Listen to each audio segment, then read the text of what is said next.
Hello, hello, everyone, and welcome to Heal the Disconnect, leveraging your wholeness for self-mastery. This is the live presentation, the portal to the summit, Divine Instruments, Attaining Sovereignty through Transcendence. I am your host and the producer of this event, Helena Grant, and what an absolute dream this morning to be presenting to you some concepts that I would like to share, a little bit of background on me and the summit. And I also plan to lead us through a very short, very accessible transformational practice towards the end of this presentation. So I hope that you will stick around for that. Will help you make space for everything that is going to come through you and to you this week in relation to the Divine Instrument Summit and beyond as well. So I would love to talk quickly about this summit. Specifically, Divine Instruments started to take shape for me through divine guidance at the time of the second summit that I created, Golden Threads. This Divine Instruments is actually my third summit. The first one was last May, called Synthesis of Style and Spirit. And Divine Instruments started taking shape during Golden Threads.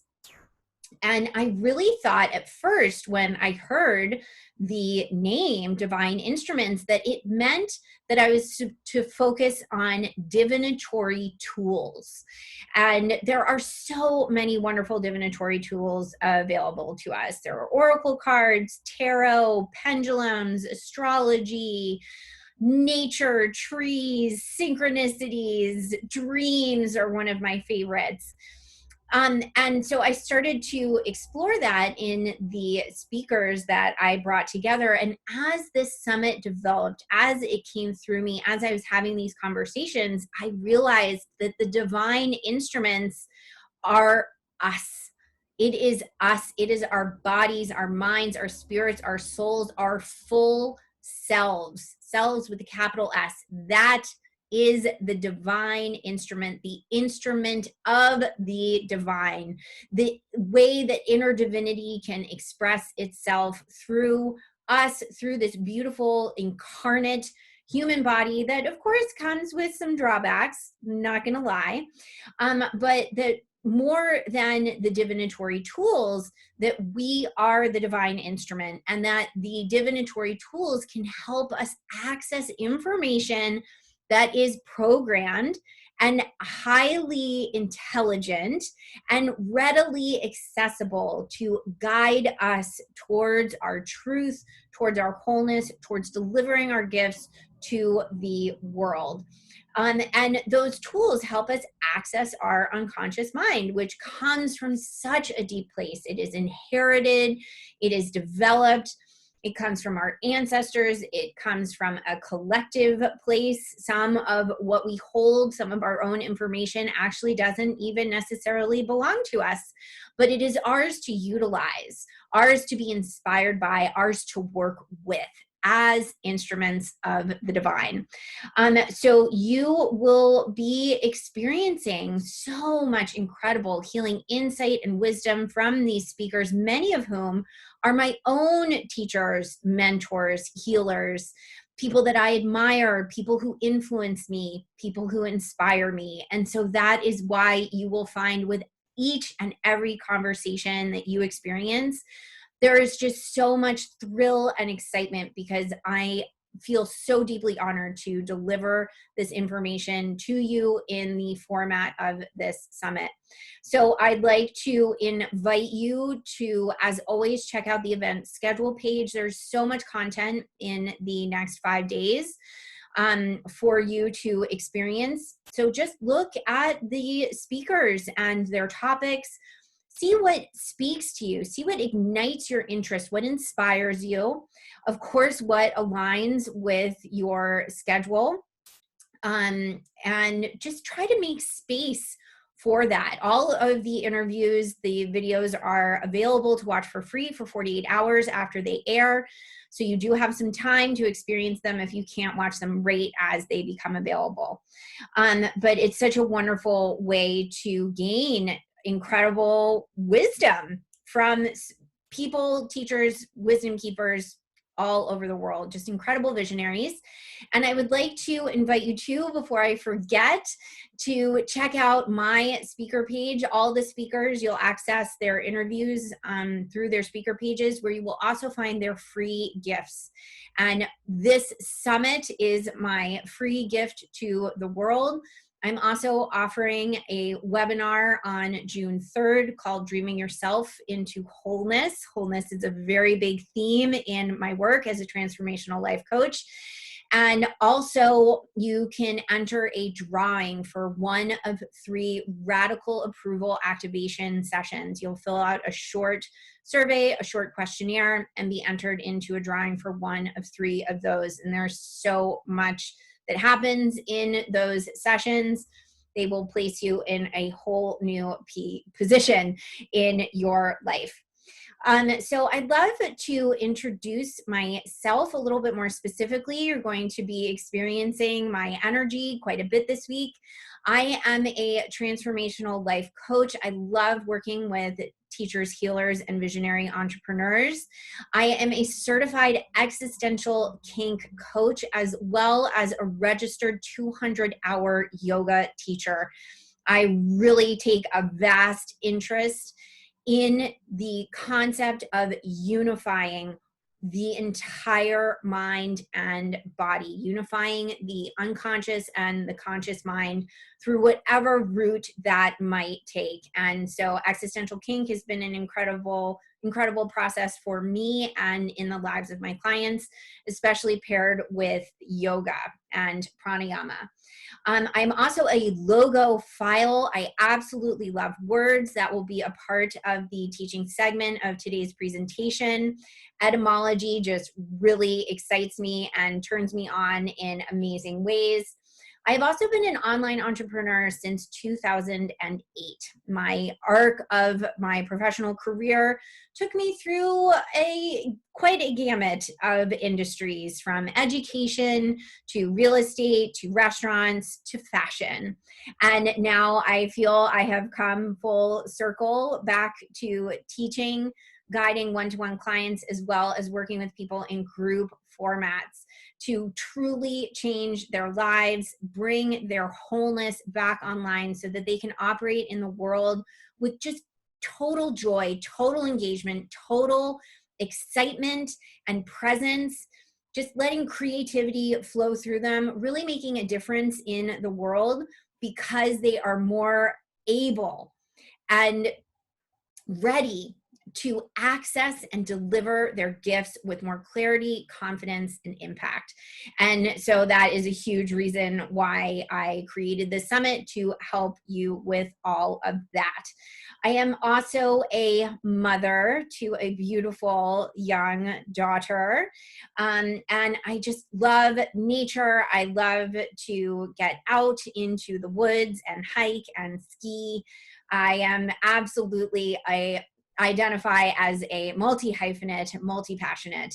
And I thought for many years that that was a liability, but of course, our greatest liabilities might just be a mask for our greatest gifts. And I love that I get to be on that journey of exploring what those gifts might be, and especially helping others to understand and deliver theirs.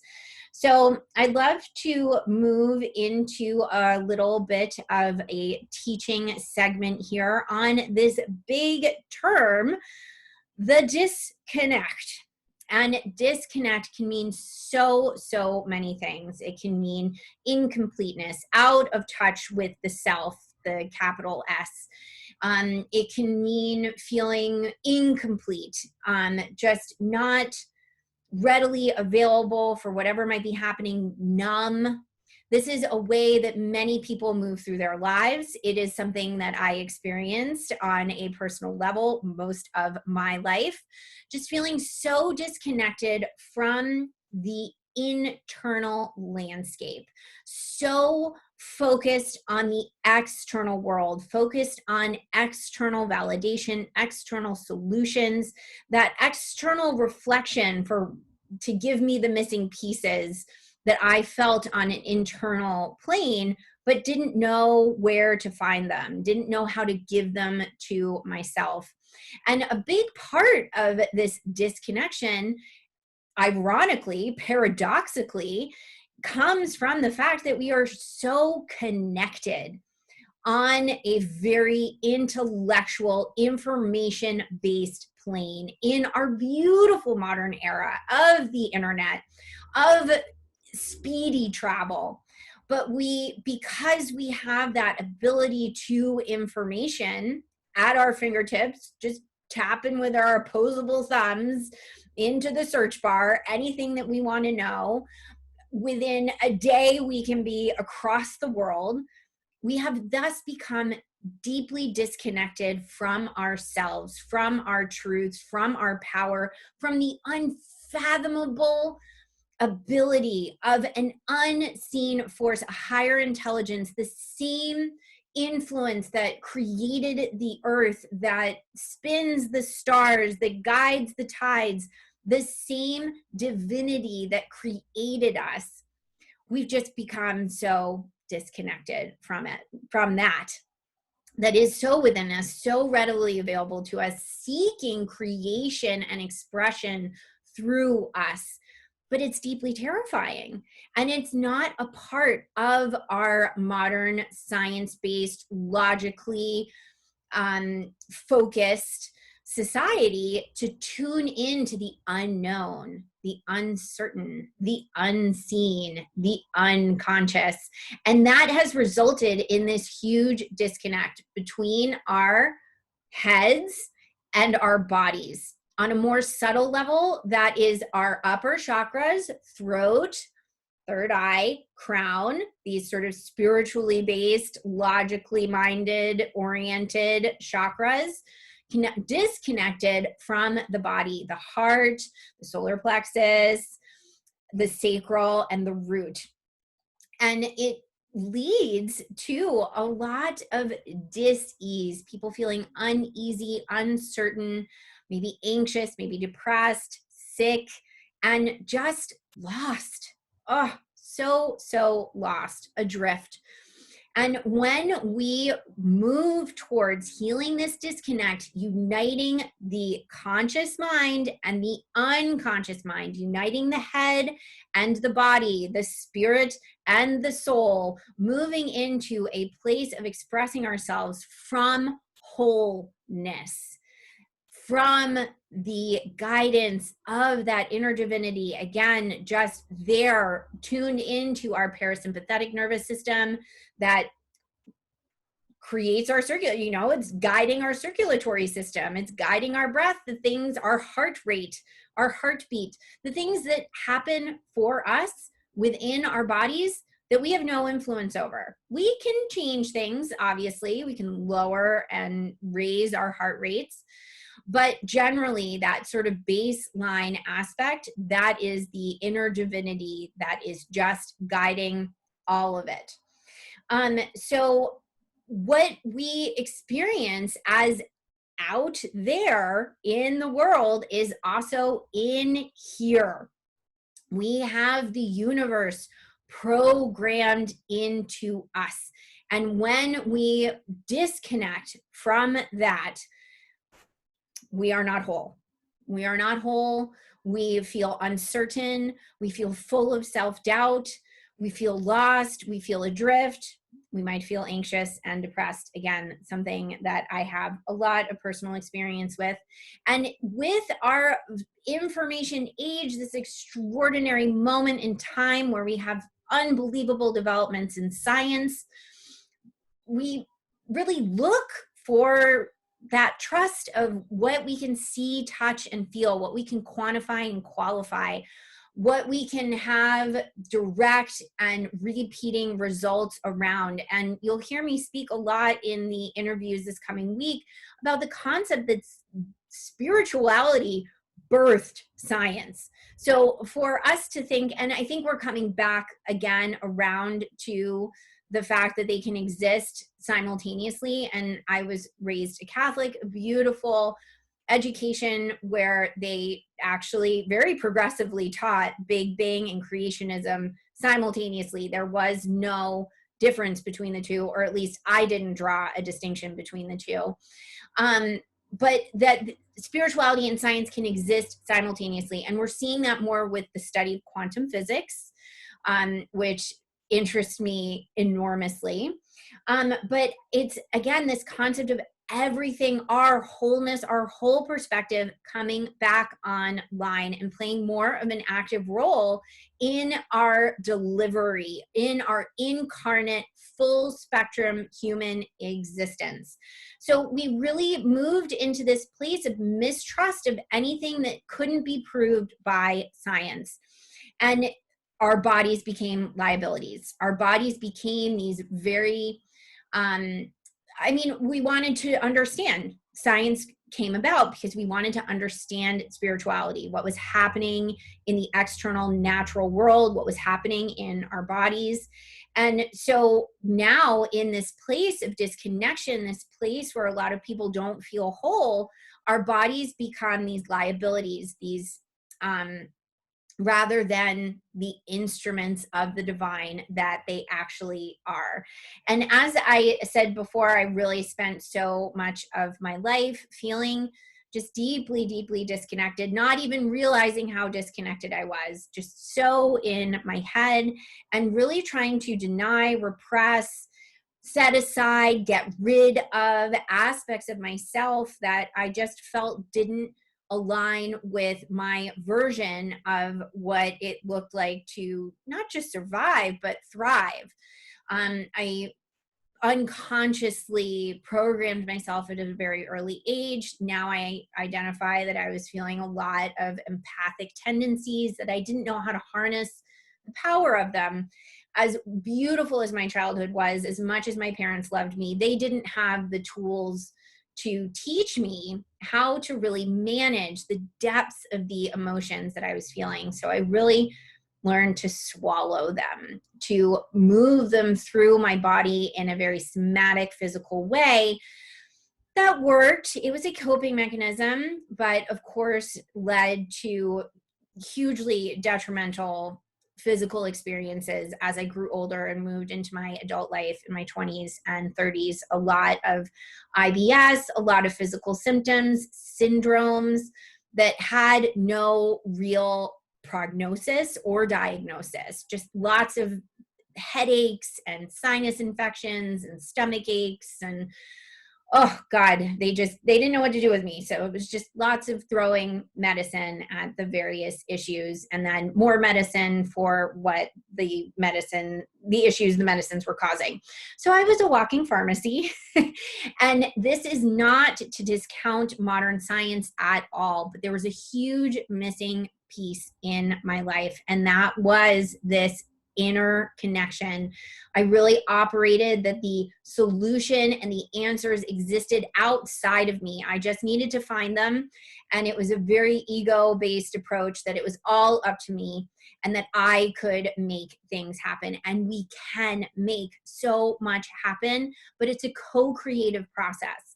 And when we operate again from that place of wholeness, that place of connection, a place where we're really working with versus against our bodies, uniting our conscious and unconscious minds, that is when we are truly creating from a powerful, powerful place, a place where our creations become so magnetic and so inspiring. They truly feel like gifts that we can deliver to the world. And for me, it took a third massive car accident, like a spiritual 2x4 smacking me across the face, to say, okay, the way I've been operating up until now no longer works. And as I came to in that car on a dark road in rural Connecticut in late April of 2017, airbags deployed all around me. Before I even checked in with my body to make sure I was okay, I said, I'm listening. Whatever you have to tell me, whatever you have to show me, whatever you're trying to teach me, I am listening. And so that really moved me back towards a path of spiritual connection, which I really look at again as tuning into what is inside, that inner divinity that is just waiting for us with open arms for us to fully embrace, fully engage with, and really be present with. So I was experiencing, again, a lot of physical symptoms as well as the mental dis-ease of anxiety, a little bit of depression. I was alive, but not truly living.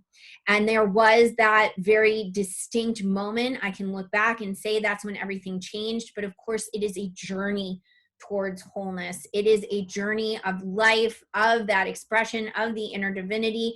The journey is never over. There is no destination. But when you, again, approach that journey with total ecstatic engagement, availability for the full spectrum of the human experience, you know, you can experience great joy in one situation mixed in with deep, deep grief. And a lot of us, we don't have the training or the tools or the perspective to fully experience that. We numb out. We think, oh God, it's too multi-textured, this experience, this emotion. I can't handle it. But when we operate again from this place of wholeness, then we are more available for what we want, what we are looking for, what we are hoping to deliver. And a lot of times what happens is because we are so terrified by our own power, by our own inner divinity, we repress it, we swallow it, we deny it, we ignore it. And it moves further into the unconscious mind. Carl Jung referred to it as the shadow.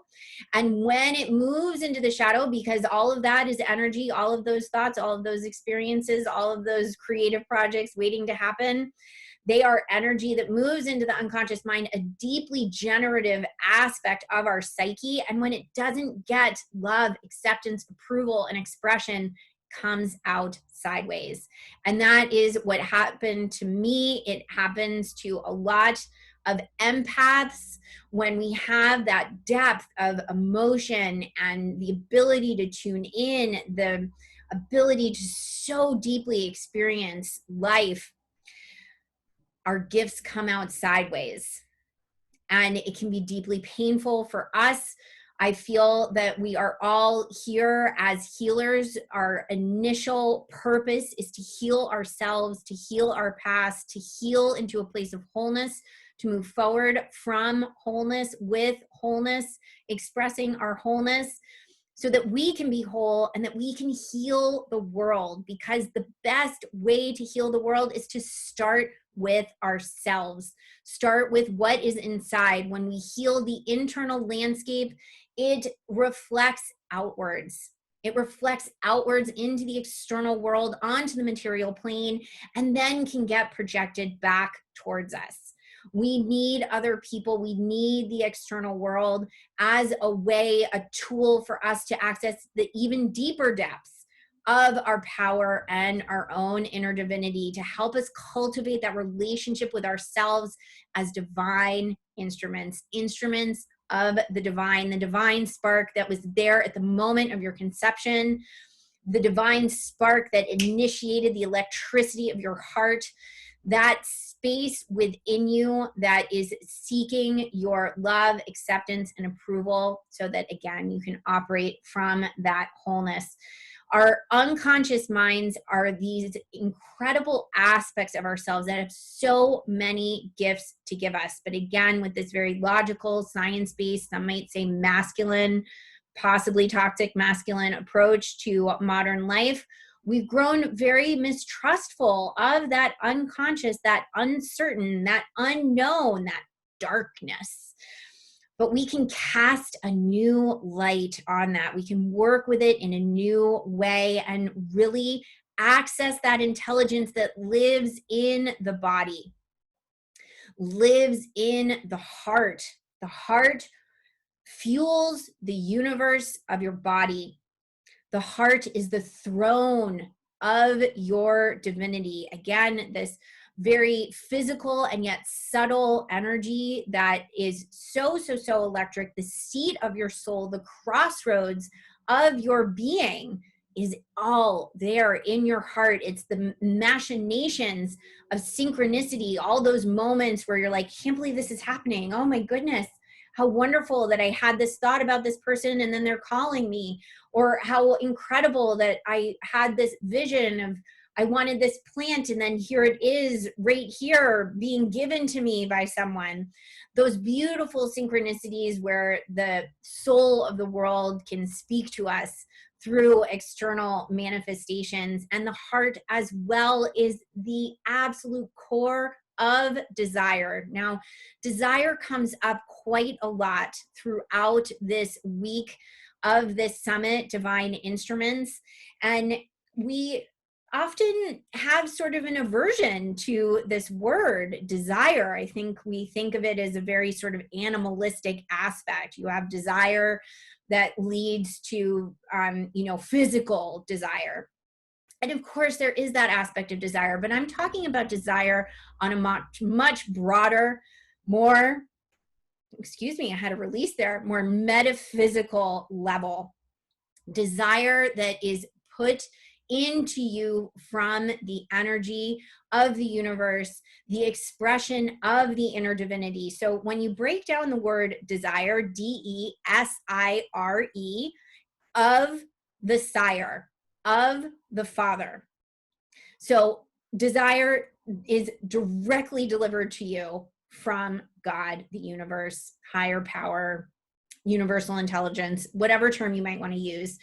But if we go even deeper into the etymology, the Latin root of desire, we have DE, which means of or down from.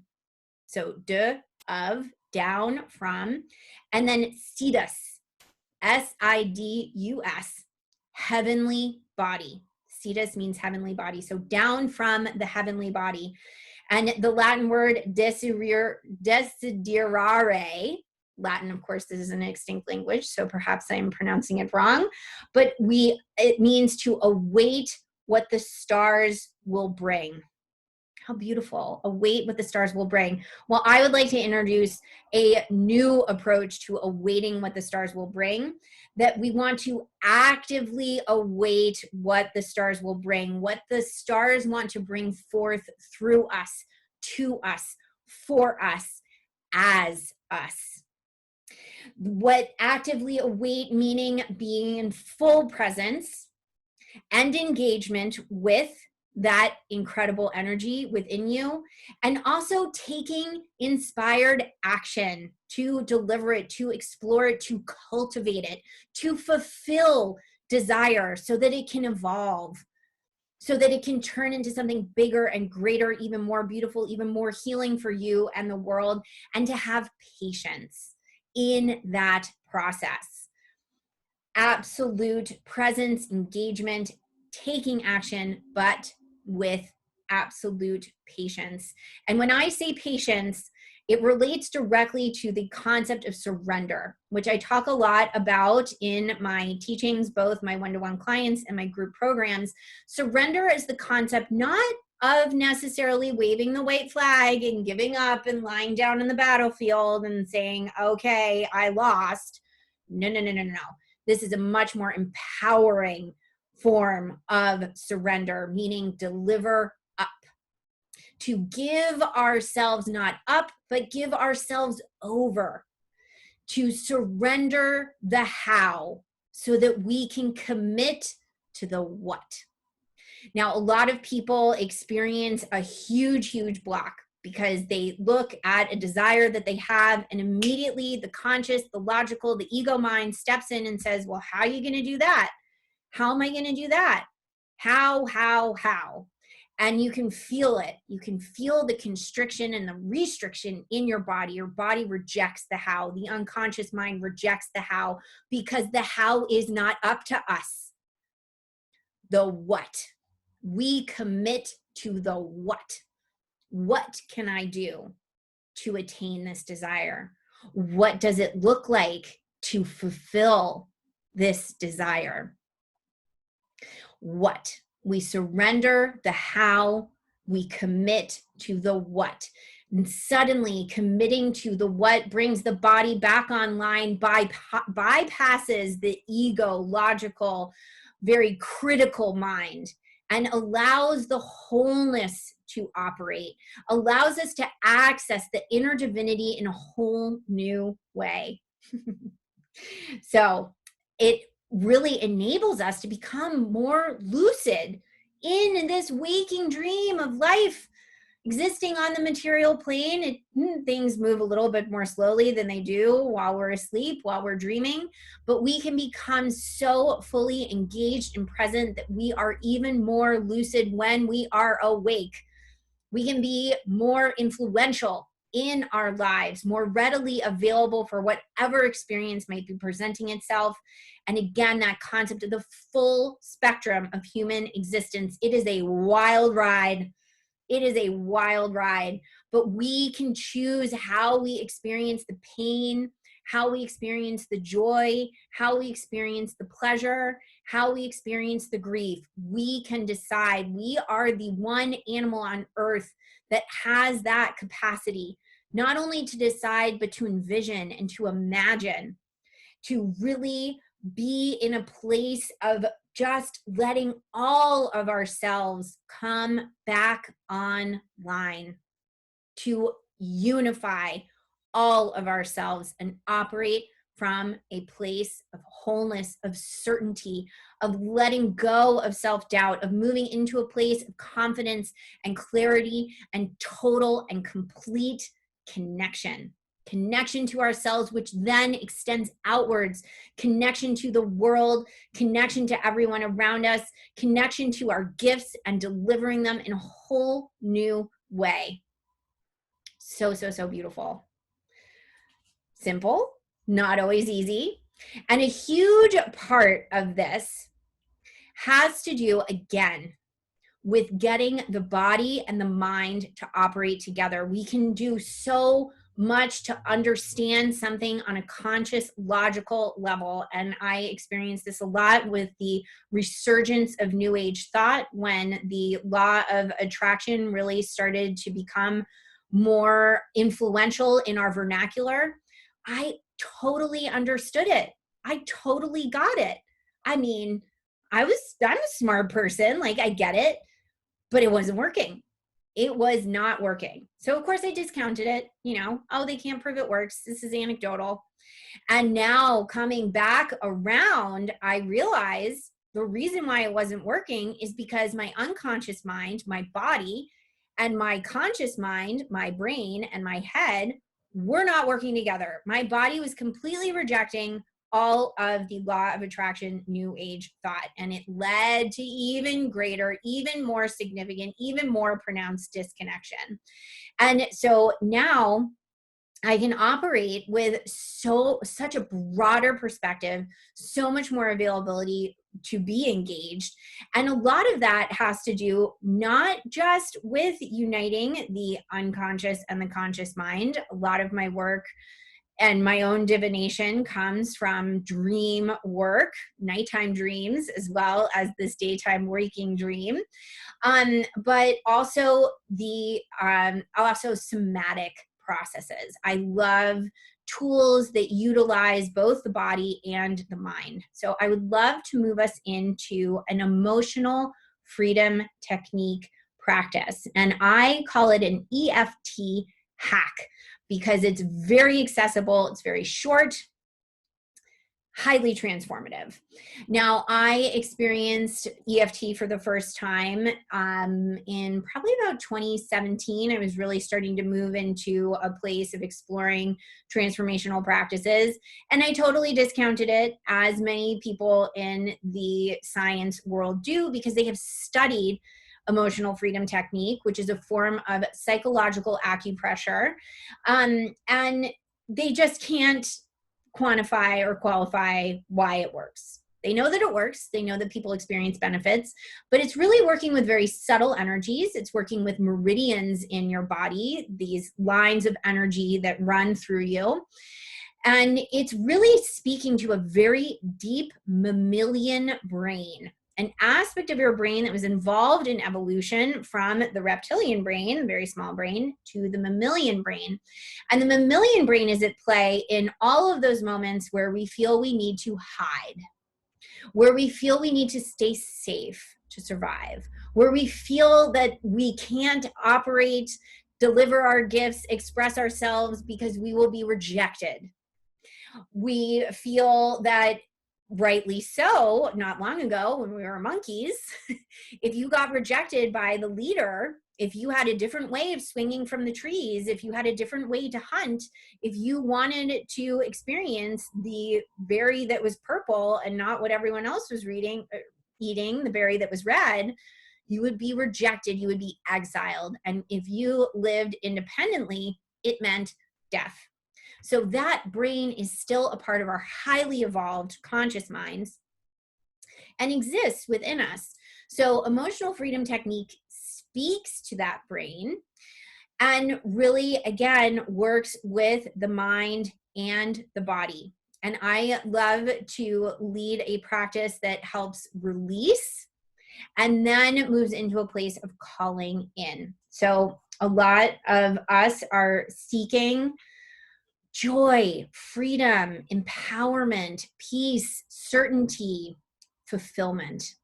But there is a part of us, likely very unconscious part of us, that deeply fears our biggest desires, because actually they're the same thing in our minds. In that deep, deep brain, fear and desire are the same thing. And that's okay to fear what you want and to want what you fear, because this is a part of that full spectrum of human existence. It's very exciting to have fear, but we can work with fear. We don't have to worry now about being rejected.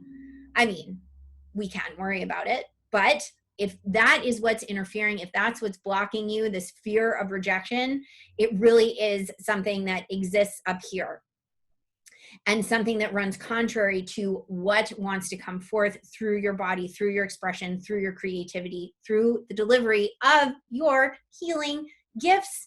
And so many of us now, there's a whole new wave of entrepreneurs coming into the world. Entrepreneurs, we have this incredible healing ability to see a disconnect, to identify a niche, a need in the world, and we can take it and we can shape it in our hands and heal whatever that disconnect might be and bring it forth in whatever packaging that might look like. I mean, it might be a song, it might be a poem, it might be a sculpture, a painting, it might be being a fully present and available parent. We are here to heal ourselves, and we are here to heal the world. So let's start with this EFT practice. And I really, again, you can find some wonderful resources. There's a wonderful practice led by one of our speakers this week, Morgan Garza. A full practice involves various points on the body. But for me, my conscious mind rejects how beneficial that will be. And so I developed a hack where we just tap super, super lightly, just whisper light tapping here. The fingertips just grazing the collarbone and the pads of the fingers just very lightly tapping on the chest. It's like we're drumming and we're humming here. And we're just becoming fully present, fully available for whatever comes up. And we're going to move into a release here. So you're welcome to repeat after me, or you can just listen. And I invite you again to follow along with your own physical practice. The physicality of this is speaking to the mammalian brain, and then whatever we say will speak to the conscious mind, and just really bringing them together. So you can do this practice yourself, following along with me, or you can just watch. You actually get a lot of benefit just from watching an EFT practice. So here we go. I'm inviting you to, again, close the eyes, tapping on the collarbones, and starting with, even though I have really just been on this journey for so long, and I just feel like I'm really lacking in a lot of areas, I choose to deeply and completely love, accept, and approve of myself. And even though I just feel like I don't have a lot of evidence of progress I have made towards my own fulfillment, towards my own inner peace and joy and freedom, I choose to deeply and completely love, accept, and approve of myself. And even though I don't really know necessarily what it looks like to live in alignment from a place of wholeness and really delivering my gifts, it feels kind of scary, actually. Oh, even though I don't know what that looks like, I choose to deeply and completely love, accept, and approve of myself. And even though I'm sometimes feeling a little impatient and I just want more evidence and more results and just really feel more at peace and feel more fulfilled, feel more whole, feel more joy in my life, even though I feel like I have these missing pieces, I choose to deeply and completely love, accept, and approve of myself. And even though it just seems like it's just taking so long and I'm just feeling like I'm running out of patience and I just feel sort of lost and disconnected, even though I feel this way, even though I'm just having this aversion to pain and grief and, oh God, I just don't necessarily want to address and approach the icky, sticky parts of myself. Even though I feel this way, I choose to deeply and completely love, accept, and approve of myself. Just taking a moment to let the hands drop into the lap, breathing in and just noticing how the body feels here. Noticing any sensations that might be arising, any thoughts that you might be having, likely feeling a little bit of lightness, a lightening in the physical body here. And there might be some yawning that might be happening, some burping, maybe even some tears. We welcome all of it. There's space here for that expression of the unconscious mind. We're available for all of it. We're here for it. And just letting whatever needs to come up, come up. And again, assisting the energy moving through us with the breath. Let's take a nice deep breath into the belly, expanding into the lungs, letting the shoulders come away from the ears, and exhaling all the way, bringing the belly into the spine.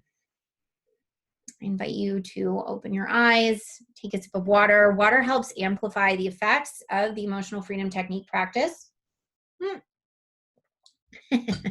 Don't talk and drink at the same time. Wonderful to do EFT in the shower, in the bath, particularly in the ocean, in the pool. Water really assists the body because, of course, we are 70% water. So we did a wonderful releasing there of things that we don't need, things that might be interfering with what we do want. And nature hates a vacuum. So because we created space in the body and in the mind with that releasing, we want to make sure that we call in what we do want. So we're going to move into the next phase of this very short practice. We'll be doing this just for a couple more minutes of calling in all these wonderful things: the joy, the peace, the freedom, the certainty, the wholeness, and the fulfillment. So again, closing the eyes, very lightly tapping. You're welcome to follow along with me. You can listen, you can repeat after me, or you can just watch. Wouldn't it be wonderful if I just really started to feel more certain in my life and just feel more freedom, ease, fulfillment? Oh, yeah. Wouldn't that just feel so good? And wouldn't it be wonderful if even today I just started experiencing more evidence of all the progress that I have made and just really wonderful reactions to what I create in the world, whatever that might look like? Oh God, wouldn't that just be awesome to have that reflected back at me?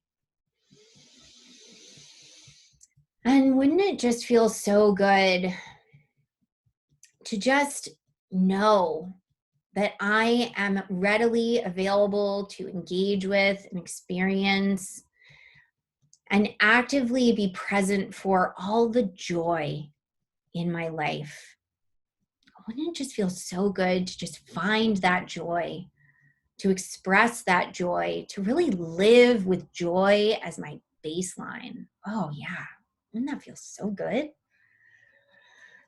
And wouldn't it just be so, so, so amazing to just experience every day from a place of totally secure, totally present, totally engaged fulfillment and peace? Oh, yeah. Wouldn't that feel so good? That would feel so good. I can feel that right now. Maybe I'm feeling that right now. Maybe that's not something I'm seeking. Maybe that's just something I'm accessing all the time. And wouldn't it just feel so good to just deeply, deeply know that and trust that? And wouldn't it just be so awesome that if right now I could just commit to surrendering the how and really actively seek out the what? Oh, yeah. Wouldn't that feel so good? And wouldn't it just be so awesome if suddenly I started to just influence people in a way that they responded to me, a way that they responded to me so that I would know how whole I am, how certain I am, how confident I am, how free of self-doubt I am. Oh God, wouldn't that feel so, so good? And wouldn't it just be so amazing to just operate in the world in a whole new way? Maybe today, after watching this Heal the Disconnect presentation, and maybe any of the other interviews and divine instruments today and this week and going forward, but just to really feel that. Wouldn't that just feel so good? And taking a breath again, allowing the hands to come down into the lap, just feeling your feet on the floor, letting the shoulders come away from the ears, again, making physical space in the physical body, space in the unconscious mind, space in the conscious mind. Just feeling and breathing into all of this lightness, all of this transformation that we initiated today, all the space that we've made for the incredible insight, inspiration, and wisdom of the week ahead. I invite you again to open your eyes, take a sip of a beverage, again, water, highly recommended, and just notice how your body feels and really enjoy that. Really welcome that in, whatever that might look like. I hope that you feel so, so good, so, so ready, so, so available. We have some incredible interviews available today, throughout this week. Again, so many of these teachers, healers, and visionaries have influenced my life and my journey in extraordinary ways. And I know that you will experience a whole new level of perspective and move towards even greater wholeness, even greater self-mastery in your life And I wanted to leave you with one of the many messages delivered to me as I created this presentation today. My guides love to rhyme, and so they would love for me to say to you that as you move towards bringing all of you back online, operating from this place of wholeness, joy, engagement, and presence, feel to heal. Our feelings, what we feel in our body, the sensations that arise within us, our emotions have so much information for us. Our unconscious has so many gifts for us delivered to us from the unfathomable, extraordinary universal energies through the direct line of our ancestors. So much is there for you, that inner divinity waiting to express itself through you, to you, for you, as you. Feel to heal. Thank you so much for joining me today for this presentation, Heal the Disconnect, leveraging your wholeness for self-mastery. I hope that you enjoy the gift of this Divine Instrument Summit. I invite you to fully experience it this week to whatever extent that looks like, to share it with your friends, your family, and your community. It has been my absolute honor to present to you today these teachings, these philosophies, these practices, and of course to deliver this summit to you. Thank you so, so much for being here. Thank you for being the gift that you are, and for moving into a place of fully delivering and expressing that for the world. Feel to heal. Thank you so much.